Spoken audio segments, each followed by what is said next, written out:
The king of Bukhara, which was somewhere around the Tigris River, today what you call as Iraq, Iran, at that time, one kingdom was called Bukhara. The king of Bukhara, whose name was Ibrahim bin Adham, was a spiritual seeker. But he lived in a palace in lots of comfort. But his longing to find a guru, to go on a spiritual path was very strong. One day he was about to settle into his bed.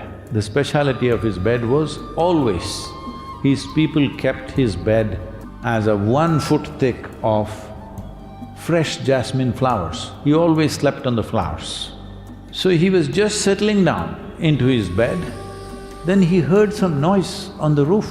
Then he was lying down and listening, then he heard like footsteps. Then he went to the window and shouted, "Hey, who's up there? What are you doing there?" So, 2 men answered. He said, "We are camel drivers.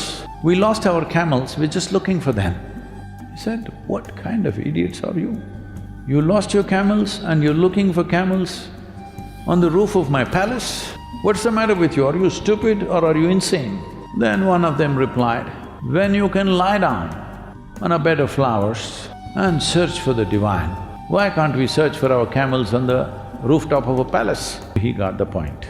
He renounced his kingdom and came to Kashi in India.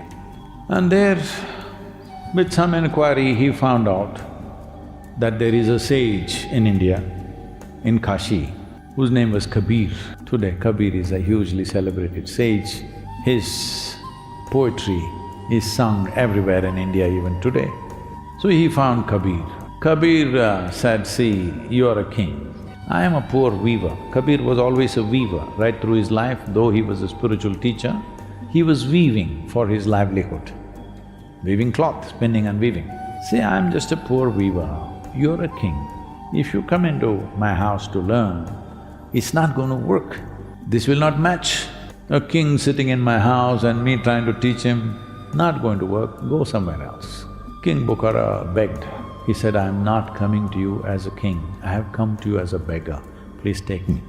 Kabir was reluctant, but his wife Loy said, "Please, he looks sincere, he's a genuine seeker, take him." Kabir said, "Okay."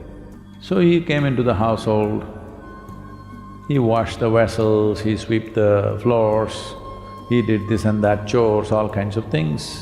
Day to day, small things to do around the house. With utmost sincerity, without a single complaint, he went on working. And 6 years passed by. So Kabir's wife Loy went to her husband and said, "You must initiate him, you just neglected him like this. 6 years. And without a single complaint, the man has done every kind of labor we have given him. And many days when there was shortage of food in the house, he's not had food but he never complained. You must initiate him." Kabir said, "See, his mind is still not clear. Initiation is not possible." But wife said, "See, his humility is such, being a king, in her mind still he's a king, is still there.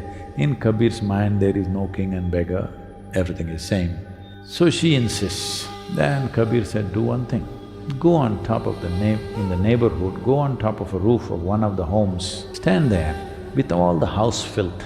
When he's passing by, throw it on him from there." So she did just that.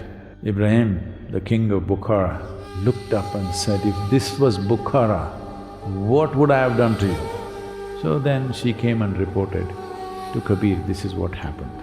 So Kabir said, "I told you, his mind is not clear, no point initiating him now." So he continued, they gave him more jobs, more harder work. He did everything, another 6 years went by. Then again Loy said, "Please initiate him." 12 years have gone by. Kabir was not, "Let some time go, what's the rush? It's only 12 years. She said, "No, he's so sincere, sometimes I'm very touched by his humility, his sense of service, he's not walking around like a king." He said, "Okay, do the same thing, add something more." They had a pet cat. He said, "All the cat poop also you put into the filth and throw it on him." So he was passing by, she threw it on him, all the stink and the nonsense, everything. So he looked up and said, I'm in gratitude to you because you have just thrown at me the same thing that is in my mind. So I am in great gratitude to you, and he walked on. So she came and reported. Kabir said, it's time. Then he initiated him, he realized and became a wonderful human being. Then Kabir said, you must go back.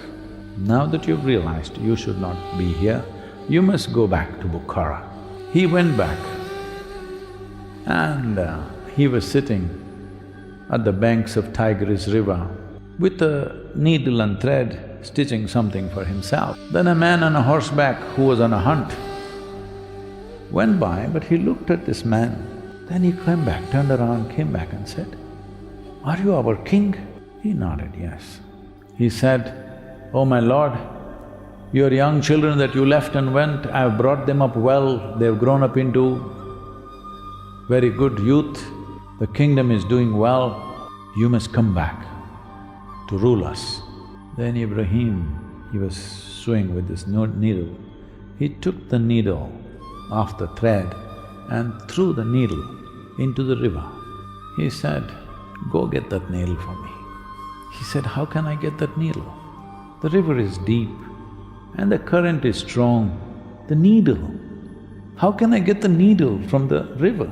Just wait for half an hour, I'll get 100 needles from the city. Ibrahim said, no, I want that needle. So he said, that is not possible. He said, I am in the lap of the divine, why will I come to your kingdom? When I'm in the kingdom of the divine, why will I come to your kingdom and what will I rule? You keep it. Why I'm saying this to you is, values have gotten all twisted out. The reality of life is all twisted out in human mind as to what is… This moment, if earth shakes a little bit, hello? It is.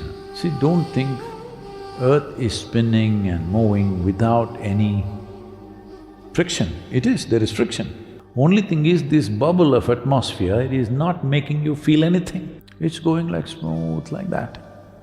But actually there is tremendous amount of friction, lot of things happening in the core, lot of things happening up there. Anything that enters this atmosphere is just burning up because of its sheer resistance. Hello?